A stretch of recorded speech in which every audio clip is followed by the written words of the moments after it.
Happy evening. Myself CH Aruna, batch number 242 sunrise team.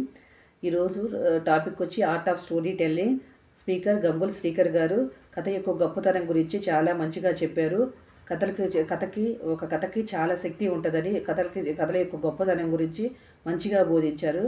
మనం ఏదైనా ఒక కథ సెలెక్ట్ చేసుకునేటప్పుడు అందులో మొదలు ఎలా ఉండాలి, చివర ఎలా ఉండాలి, కథలో ఎన్ని కోణాలు ఉన్నాయి, కథలో ఎన్ని కోణాలు ఉన్నాయి అనే విషయాలు మంచిగా చెప్పారు.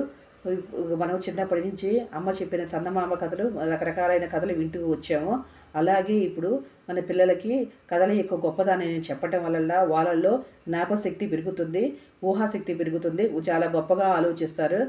కథలు ఇలా చాలా రకాలు ఉన్నాయి. నీతి కథలు, హాస్య కథలు, సమయస్ఫూర్తి కథలు, బుర్ర కథలు, హరికథలు, ఇలా రకరకాల కథలు ఉన్నాయి. మనం అక్కడ సిచ్యువేషన్ బట్టి ఏ కథ చెప్పాలనే విషయాన్ని నిర్ణయించుకోవాలి. అలాగే మనం మతపరమైన వివాదాలు లేని కథలు సెలెక్ట్ చేసుకోవాలి.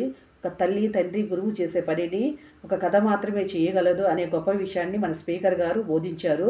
Thank you sir. Thank you to all.